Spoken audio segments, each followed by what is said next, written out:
1970s and 1980s were notorious for producing cars that barely met consumer expectations. Rising fuel prices, stricter emissions standards, and economic turbulence pushed automakers to churn out affordable but poorly made vehicles. For those with limited budgets, these cars were often the only option, despite their flaws, breakdowns, and cheap materials. This chapter examines the 11 crappiest cars from the 1970s and 1980s that low-income buyers begrudgingly relied on. Dear viewer, don't forget to subscribe to the channel. Thanks for your support. The 1972 Dodge Dart Swinger was marketed as a budget-friendly compact car designed to appeal to young buyers who wanted style and affordability. However, despite being popular and reasonably priced, the Swinger was marred by poor build quality, bland styling, and persistent reliability issues. While it enjoyed decent sales, these flaws meant that the Dart Swinger was often seen as a disposable, uninspiring vehicle rather than a long-lasting classic. The Dart Swinger featured a basic design with conservative lines and minimal flair, especially compared to other cars of the 1970s. It was a two-door coupe with small, unremarkable chrome accents and optional vinyl roof treatments. Though it tried to exude sporty charm, the styling was often criticized as plain and uninspiring. The cabin reflected the car's budget status. Cheap plastic materials, minimal sound insulation, and poor craftsmanship were common complaints. Seats were thin and uncomfortable, and the dashboard was designed with simplicity, but felt underwhelming and outdated even for the time. Although it offered some creature comforts, like an optional air conditioner and AM radio, the Swinger's lack of refinement made it feel cheap compared to other models. The Dart Swinger came with a range of engines, including the base 225 cubic inch Slant 6 and several optional V8s. While the V8s improved performance somewhat, the base engine was underpowered, providing little excitement or speed. The 318 cubic inch V8, which was the most common upgrade, offered only 150 to 230 horsepower, making the car adequate but far from thrilling. Buyers could choose between a 3-speed manual or a 3-speed torque-flight automatic transmission. However, both options were clunky and lacked precision, making the driving experience underwhelming. The car was not particularly fast, and even the V8 models felt sluggish due to poor gearing and weight distribution. While Dodge tried to market the Swinger as a fuel-efficient compact, fuel economy was mediocre compared to similar vehicles of the era, especially with the optional V8 engines. The Swinger featured a basic suspension setup, which provided a rough and noisy ride. The car struggled over uneven surfaces, and passengers often felt every bump in the road. It lacked the precision or sportiness of European rivals, and cornering at higher speeds felt unstable and vague, leading to poor road confidence. The steering was unresponsive, requiring frequent corrections, which further detracted from the driving experience. Brakes were drum-based in the base models and prone to fading during hard use, which contributed to safety concerns. One of the biggest criticisms of the 1972 Dart Swinger was its low-quality construction. Panels often didn't align properly, and doors or windows would rattle when driven on rough roads. Interior trim pieces would crack, warp, or fall off over time, adding to the impression that the car was cheaply made. While the Slant 6 engine was generally durable, other components, such as electrical systems and transmissions, were prone to failure. Many owners reported recurring issues with alternators, carburetors, and fuel pumps. Rust was also a major issue, especially in northern climates where road salt was common. Frames and body panels would corrode quickly, often rendering the cars unusable within a few years.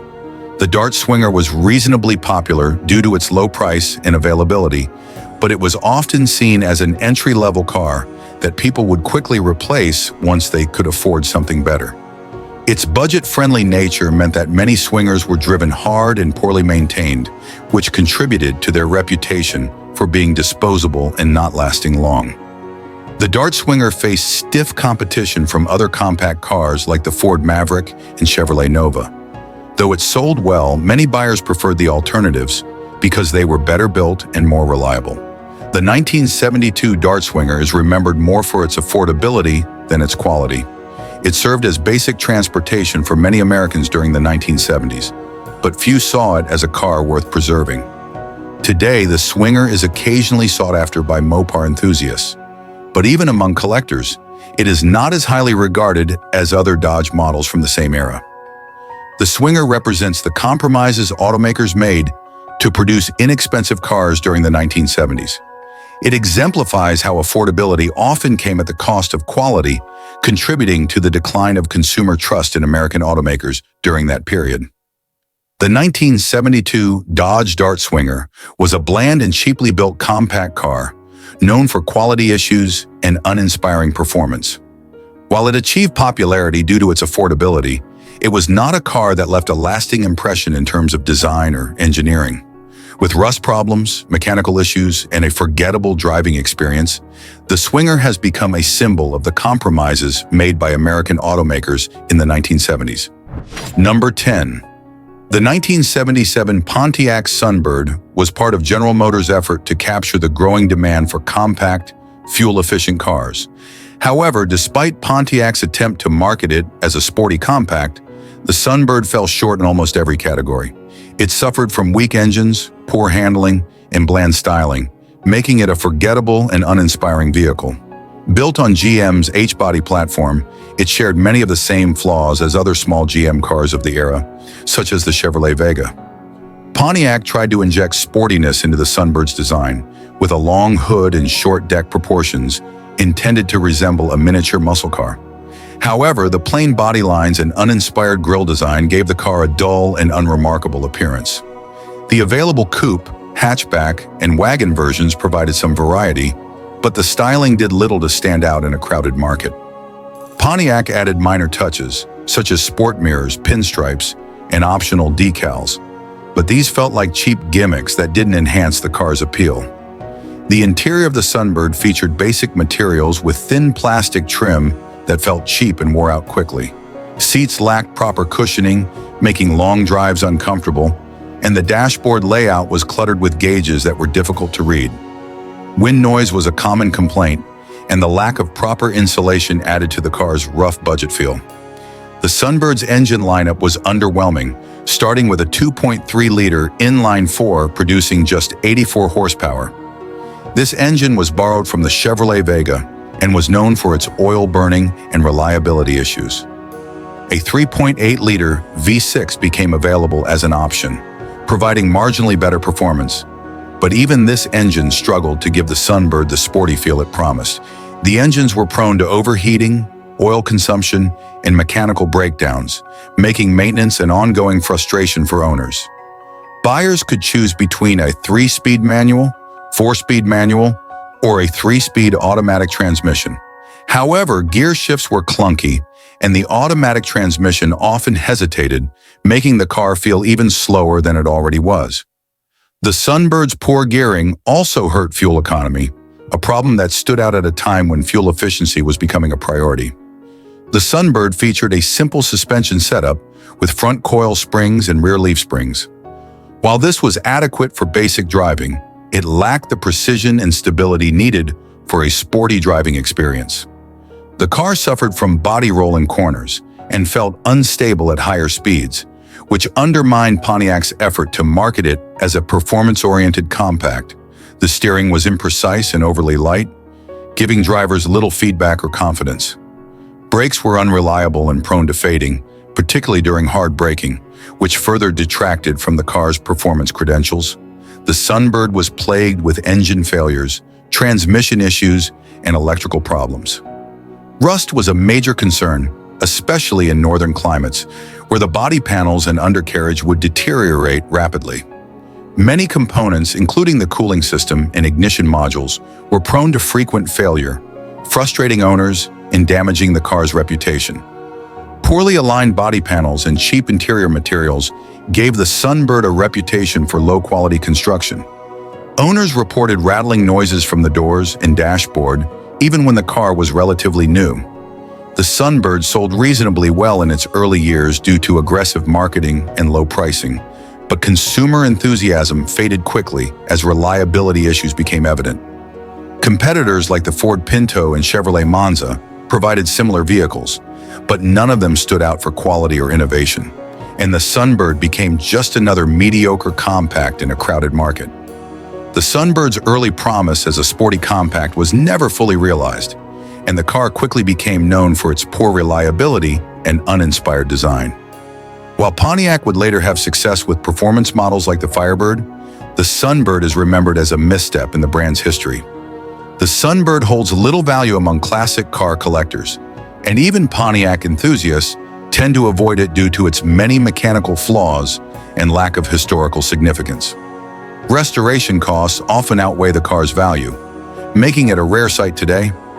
The 1977 Pontiac Sunbird failed to live up to its billing as a sporty, compact car.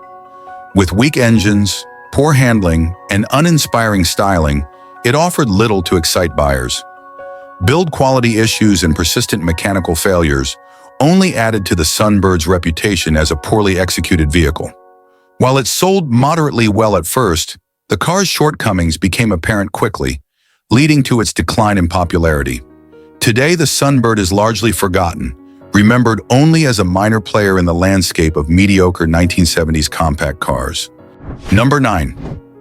The 1975 Chevrolet Monza was intended to be a sleek and sporty alternative to the gas-guzzling muscle cars of the late 1960s and early 1970s. However, cramped interiors, underpowered engines, and severe rust issues turned it into a disappointment.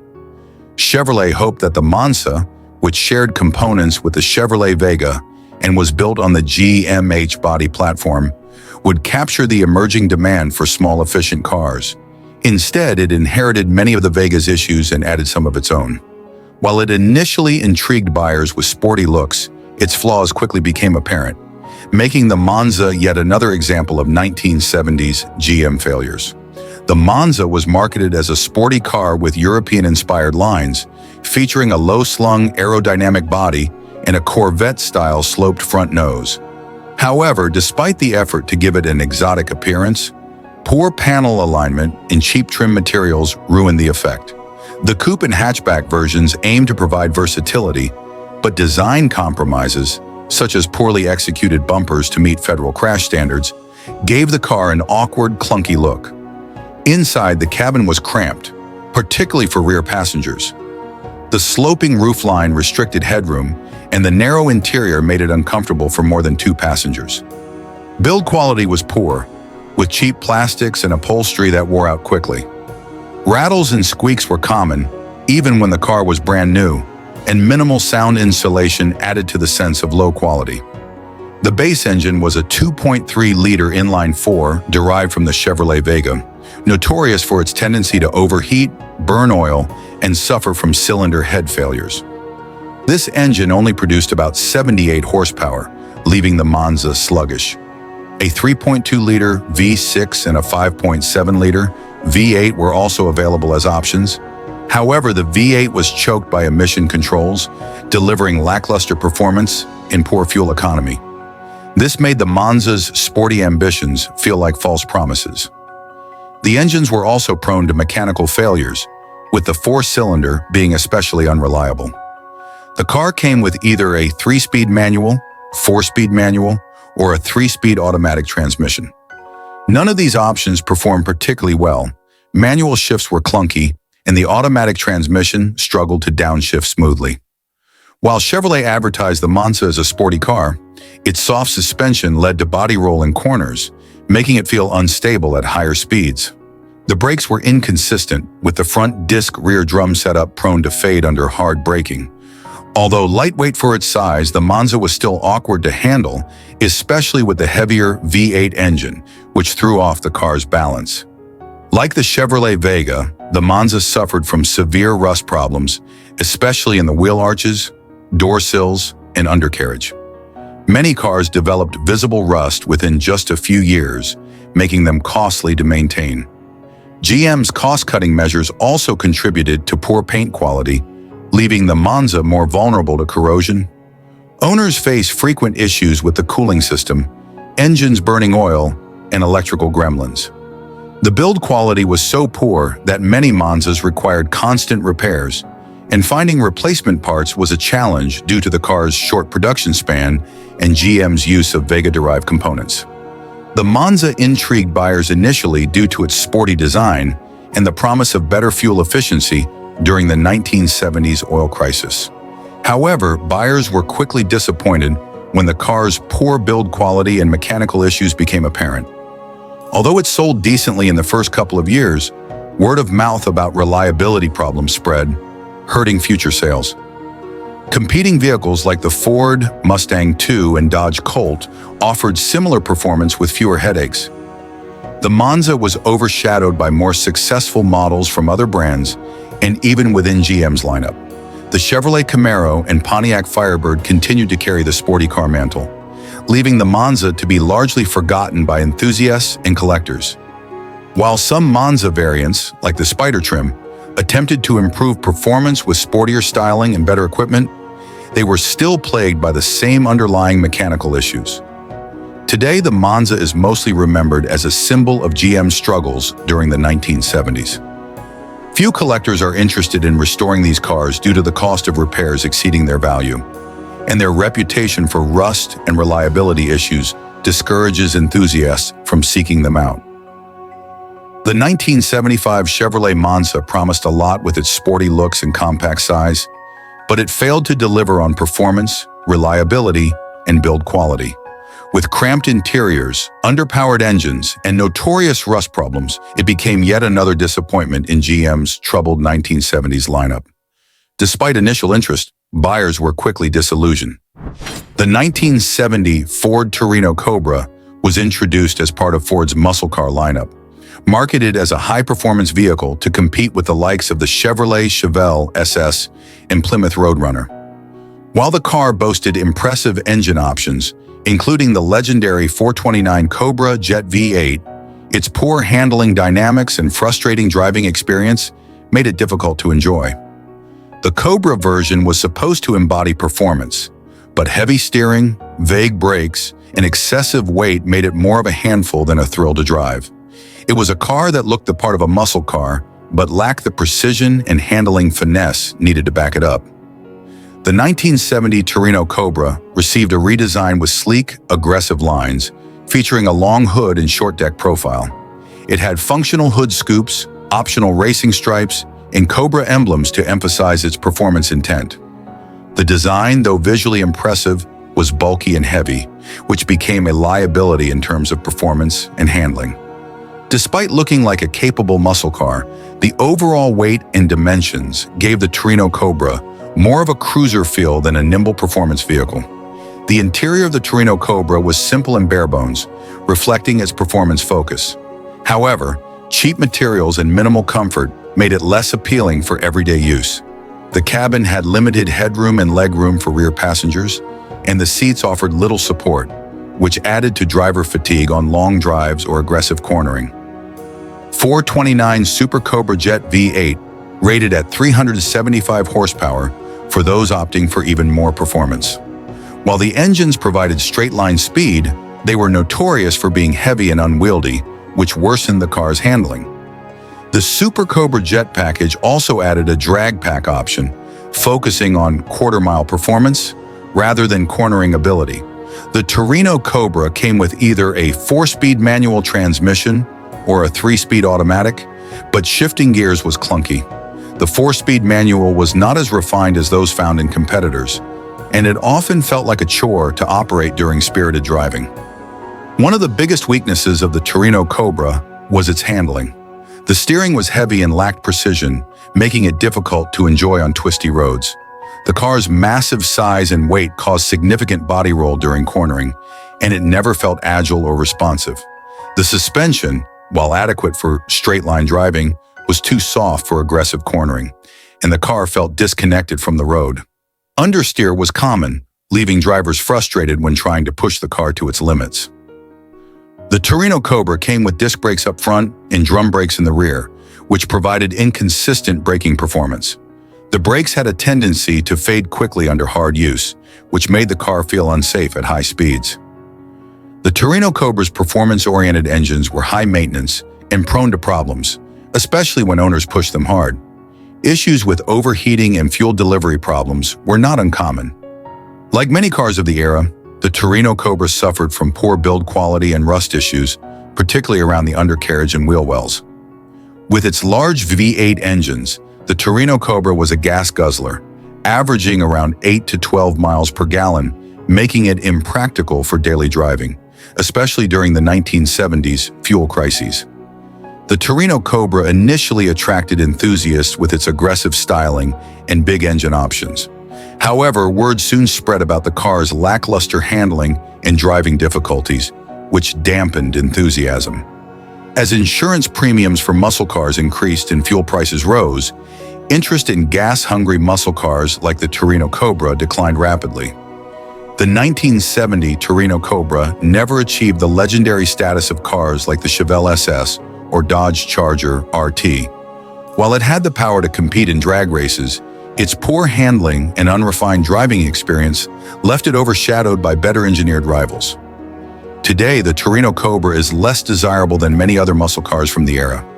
While some collectors appreciate the Cobra jet engines, the car's handling limitations and reliability concerns keep it from being a top-tier collector's item. The 1970 Ford Torino Cobra was a muscle car that looked good on paper, but failed to deliver a satisfying driving experience. While its big V8 engines provided plenty of power, the car's poor handling, vague steering, and braking issues made it more frustrating than fun to drive.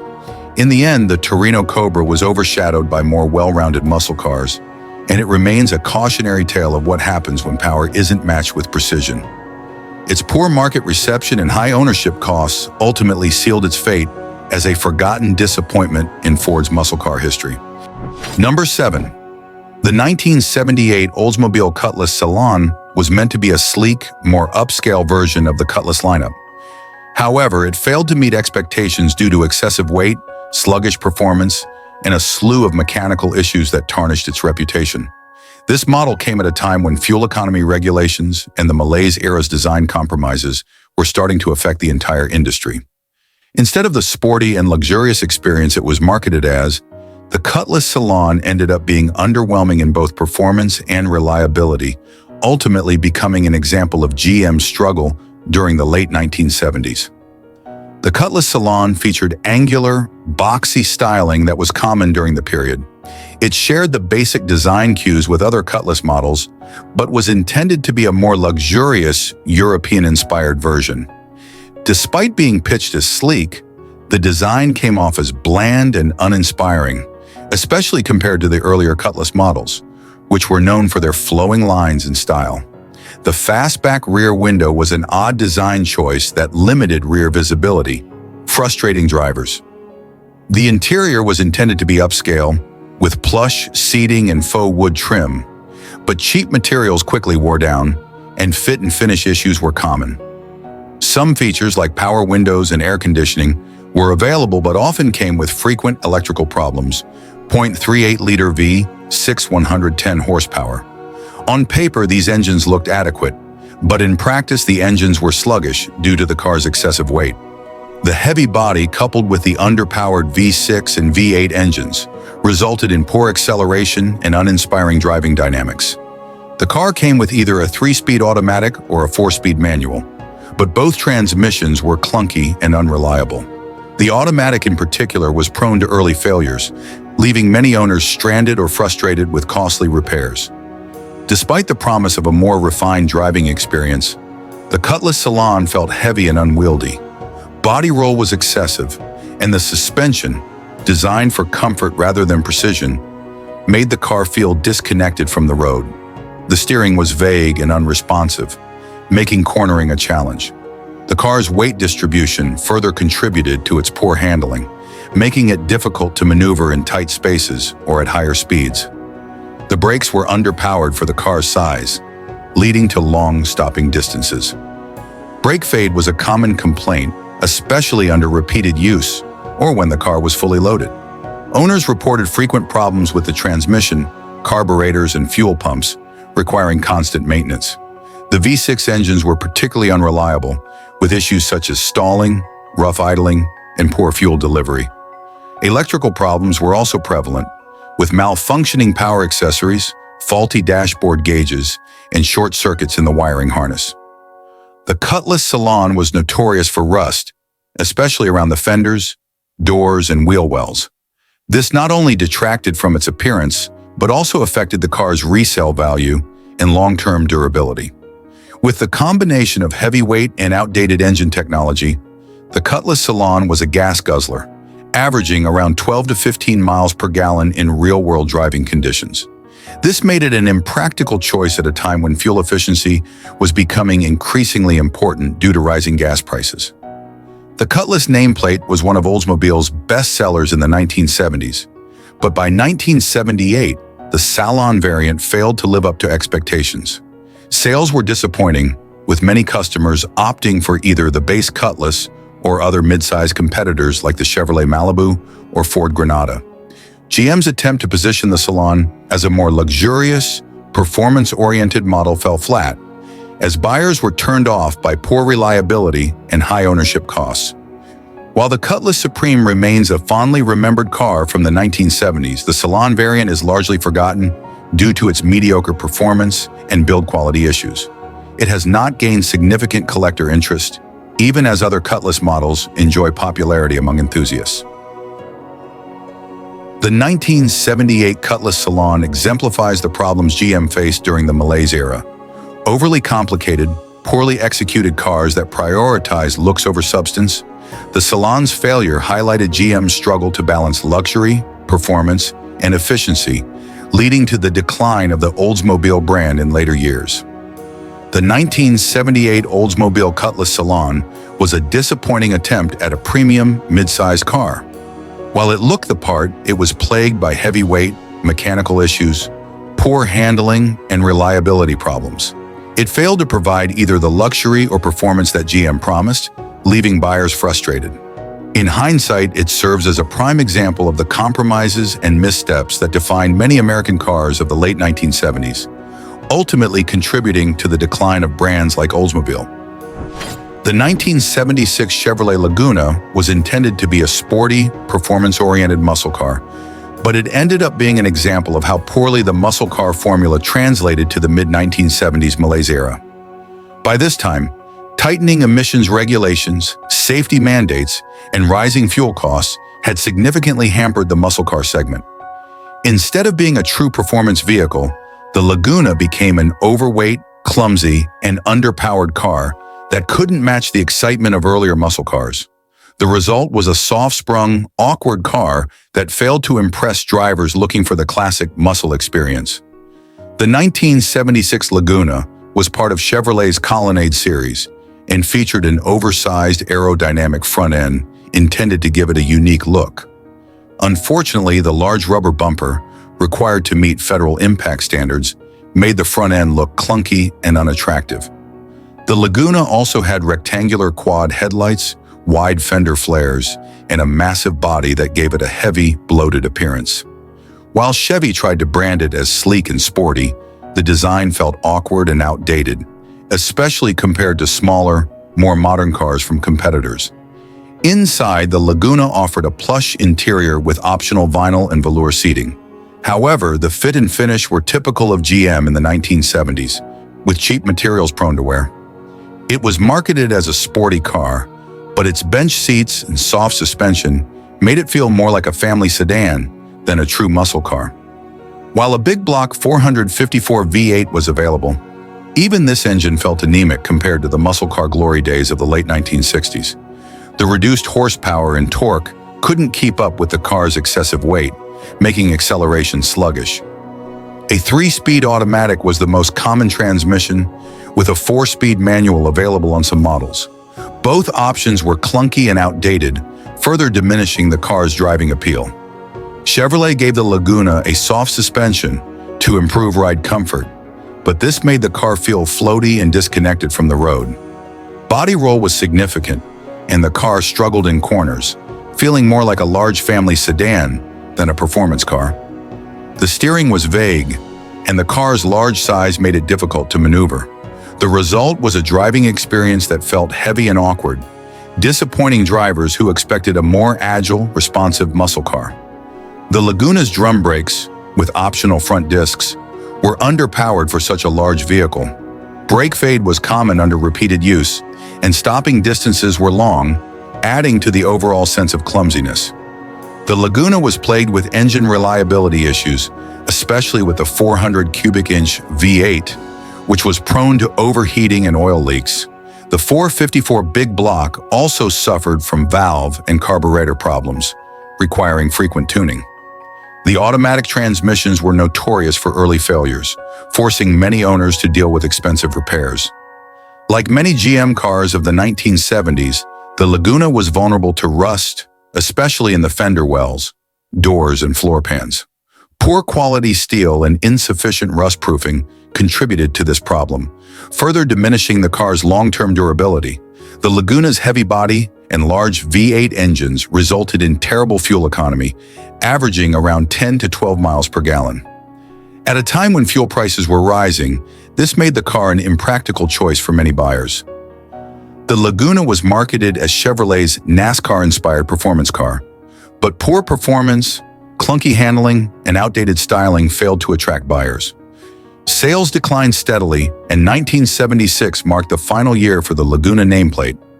Buyers preferred other muscle car alternatives, such as the Pontiac Firebird and Chevrolet Camaro, which managed to offer slightly better performance and styling.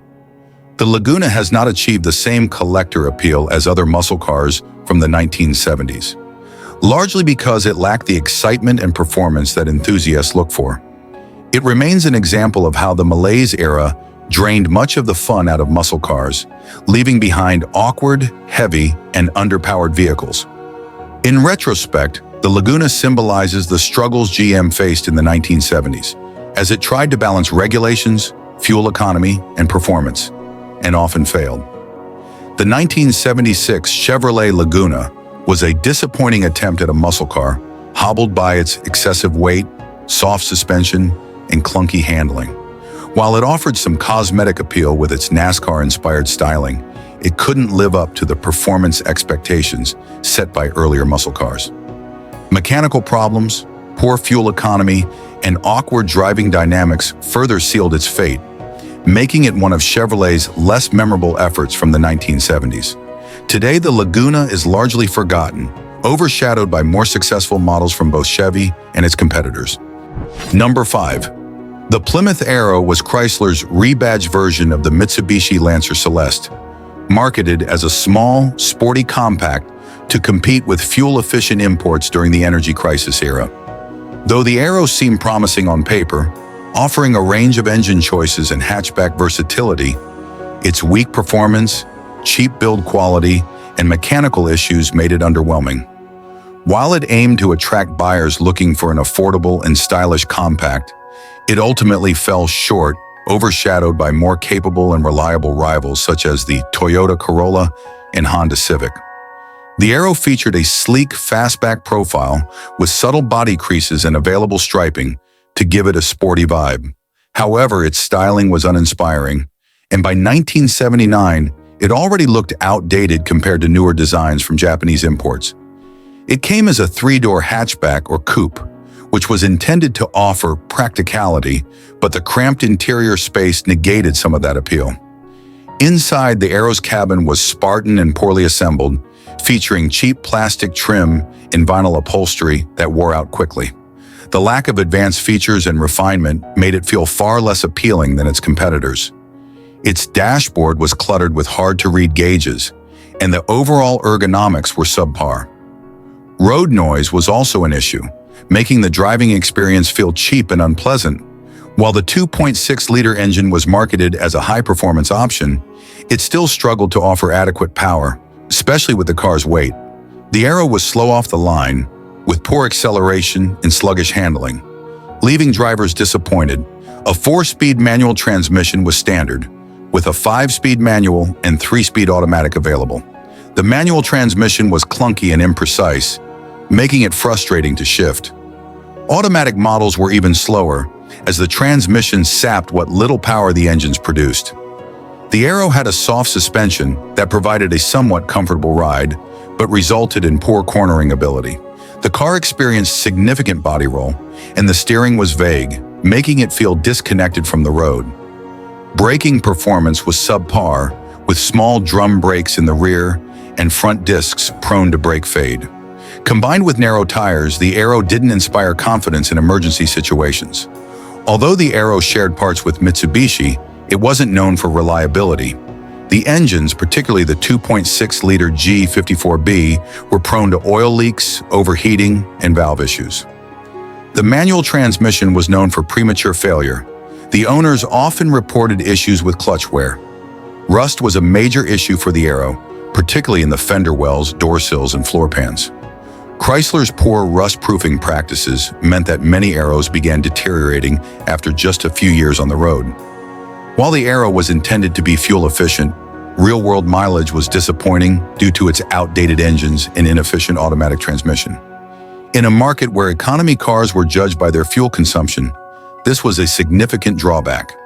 The Arrow was positioned as a budget-friendly alternative to Japanese imports, but it failed to stand out. Buyers found more value in competitors such as the Toyota Corolla and Datsun B210, which offered better reliability, fuel economy, and build quality.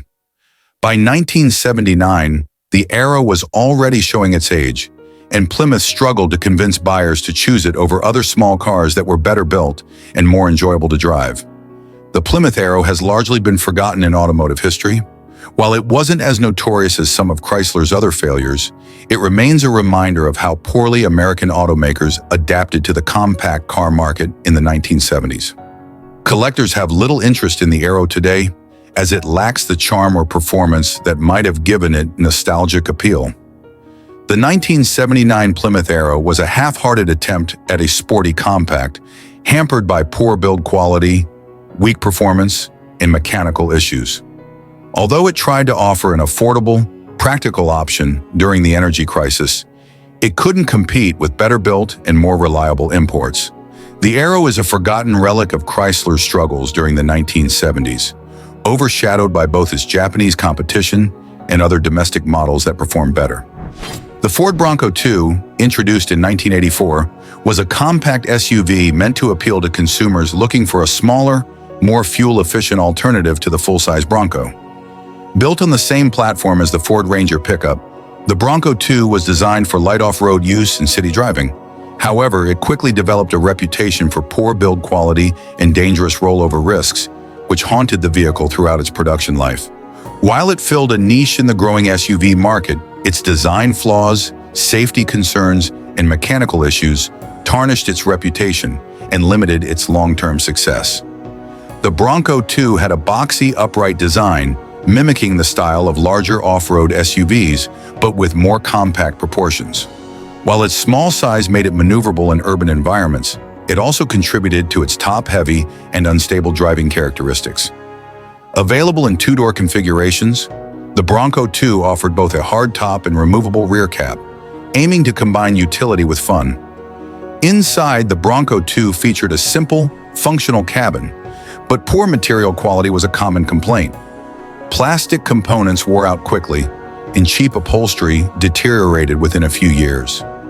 The rear seats were cramped, making the SUV less practical for families compared to competitors like the Chevrolet S10 Blazer. The early Bronco II models came with a 2.8-liter Cologne V6 engine that produced 115 horsepower, insufficient for a vehicle that was expected to perform both on-road and off-road. In 1986, Ford introduced a 2.9-liter V6 with 140 horsepower, which provided better power but was still underwhelming, especially when fully loaded or towing. Buyers could choose between a 4-speed manual or a 3-speed automatic.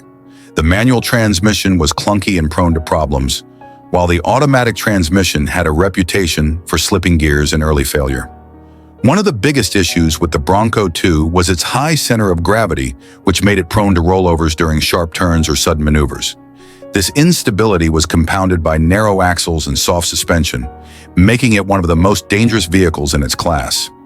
The National Highway Traffic Safety Administration, NHTSA, documented numerous rollover accidents, and lawsuits against Ford followed, damaging the vehicle's reputation.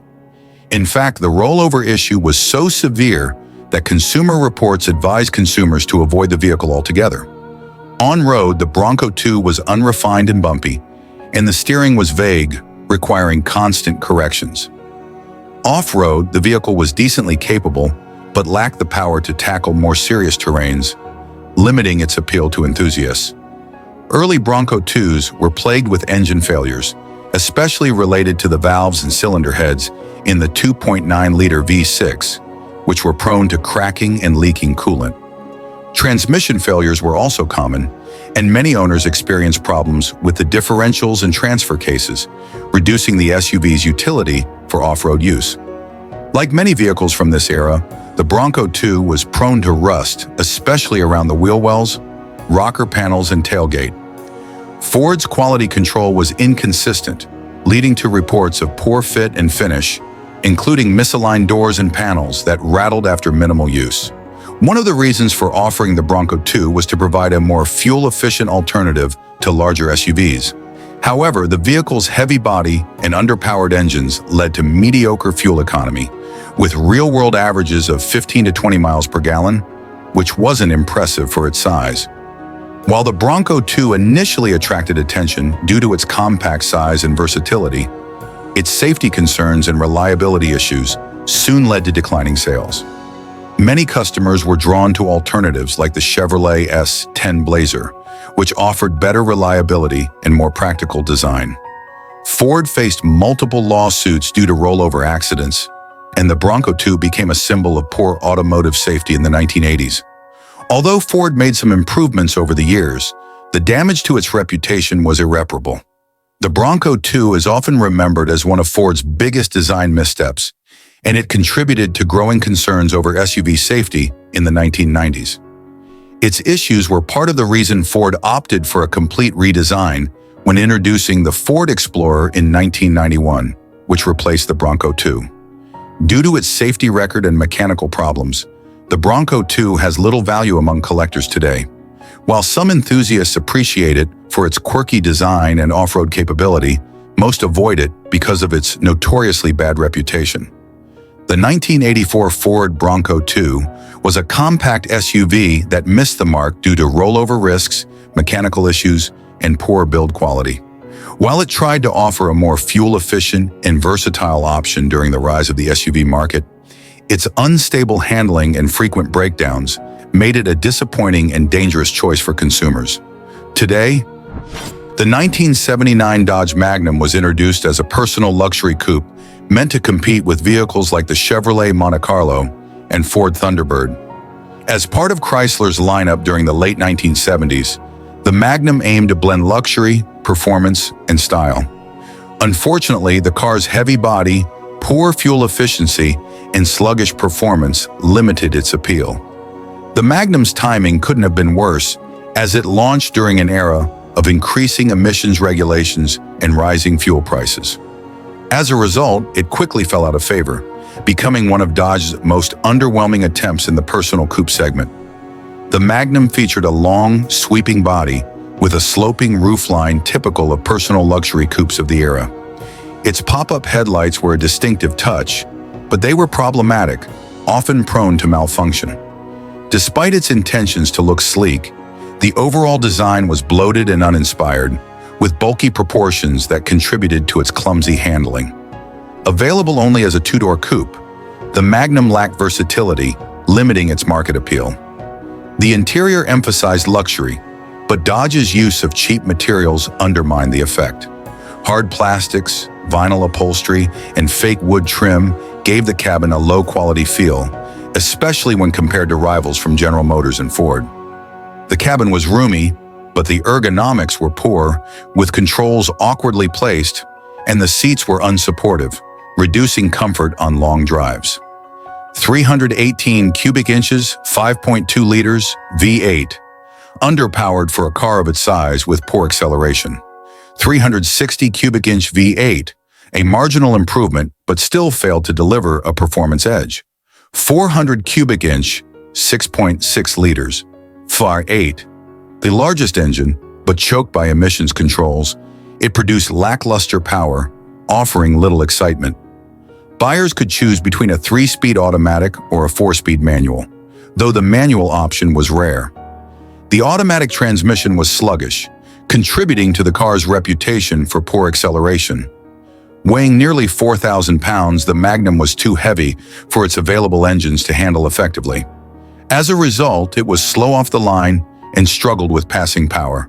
The suspension prioritized comfort over handling, making the car feel floaty and disconnected at higher speeds. Body roll was excessive, and the steering lacked precision. As fuel prices surged in the 1970s, the Magnum's V8 engines were a liability, offering fuel economy in the single digits. This made the car unappealing to buyers who were becoming more fuel conscious. Chrysler's quality control in the late 1970s was notoriously inconsistent. Many Magnums left the factory with misaligned panels, rattling interiors, and electrical issues, especially related to the pop-up headlights. The Magnum's engines, especially the 400C IDV8, were plagued with carburetor issues and oil leaks. In addition, Chrysler's transmissions during this period were prone to failure, requiring frequent and costly repairs. The Magnum was intended to be a stylish, luxurious option, but it was overshadowed by competitors like the Monte Carlo and Thunderbird, which offered better styling and performance. Consumers were moving away from large, gas-guzzling coupes, and the Magnum's poor timing and design flaws meant it never gained a strong following. The Magnum's poor sales performance led Dodge to discontinue the model after just 2 years, 1978 to 1979. Chrysler shifted its focus toward more fuel-efficient cars and compact models in response to market trends. The Magnum became emblematic of Chrysler's difficulties during the 1970s. Its combination of poor performance, excessive weight, and unreliability mirrored the challenges facing the American auto industry as a whole during this era. Today, the Dodge Magnum from 1979 has little value among collectors. While some enthusiasts appreciate its retro styling and rarity, most avoid it due to its poor build quality and mechanical issues. The 1979 Dodge Magnum was a poorly executed attempt at a personal luxury coupe. Its sluggish performance, heavy body, poor reliability, and lack of innovation ensured its failure in a market that was shifting toward more practical and fuel-efficient cars. It serves as a cautionary tale of Chrysler's missteps in the late 1970s, illustrating the challenges American automakers faced in adapting to changing consumer expectations. Number 2. The AMC Concord, introduced in 1978, was AMC's attempt to offer a more refined, comfortable compact car. By 1981, however, the Concord was becoming outdated and plagued by mechanical issues that contributed to the company's struggles. While AMC tried to position the Concord as a budget-friendly option with a touch of luxury, it couldn't keep pace with more modern designs from Japanese competitors or the big three automakers. Its aging platform, frequent mechanical problems, and quality issues ensured that it never became a real contender in the competitive compact car market. The boxy, upright styling of the Concord was rooted in the 1970s, and by 1981 it looked out of step with newer, sleeker designs from brands like Toyota, Honda, and Ford. Minor design tweaks, like new grills and trim updates, did little to disguise the fact that the car was riding on an old platform dating back to the AMC Hornet of the early 1970s. It was available as a 2-door coupe, 4-door sedan, and station wagon, but none of these body styles stood out aesthetically. AMC tried to market the Concord as a budget luxury compact, but the interior felt cheap with low-grade materials, uncomfortable seats, and questionable build quality. Features like optional wood grain trim and plush carpets were intended to appeal to buyers seeking refinement, but fit and finish issues made the cabin feel sloppy compared to competitors. Buyers could choose from a 3-speed manual, 4-speed manual, or 3-speed automatic transmission. However, the automatic transmission was unreliable and prone to early failure. Performance was lethargic, with poor acceleration and underwhelming fuel economy, despite AMC's marketing efforts to position the car as efficient. The Concord became notorious for mechanical failures, especially with the inline-6 engines, which were known for head gasket issues and cooling problems. Electrical problems were also common, with faulty alternators and starters causing frequent breakdowns. While AMC tried to improve ride comfort, The suspension system was outdated and couldn't deliver a smooth ride. Many owners complained about excessive body roll and poor handling, making the Concord feel clumsy on the road. Despite its compact size, the Concord delivered mediocre fuel efficiency, with many models struggling to exceed 20 miles per gallon. As fuel prices rose in the early 1980s, this was a significant drawback. The Concord's engines, particularly the 4.2-liter inline-six, had trouble meeting emission standards, resulting in reduced power due to detuning and additional emissions equipment. By 1981, the Concord's design and technology were several years behind the competition. Japanese imports like the Toyota Corolla and Honda Accord offered better reliability, fuel efficiency, and build quality. Even domestic competitors like the Ford Fairmont and Chevy Citation outpaced the Concord in performance and innovation. Sales steadily declined as AMC struggled to convince buyers to stick with its outdated product lineup. The Concord was a reflection of AMC's financial troubles during the early 1980s. With limited resources, the company couldn't afford to redesign the car properly, leading to stagnation and further loss of market share. Today, the AMC Concord is largely forgotten, overshadowed by the Eagle lineup and AMC's attempts to capitalize on the SUV trend with models like the Jeep Cherokee. Collectors rarely seek out the Concord, as it lacks the historical significance or uniqueness of other AMC models. Its outdated design and mechanical issues ensure that it remains a footnote in automotive history. The 1981 AMC Concord failed to keep up with the changing automotive landscape.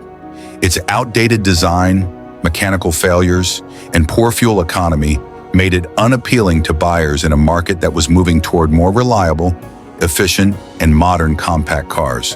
For AMC, the Concord represented missed opportunities and declining relevance, helping to pave the way for the company's eventual absorption by Chrysler in the late 1980s. Number 1. The Chrysler Fifth Avenue was launched as a full-size luxury sedan, intended to compete with upscale models from Cadillac and Lincoln.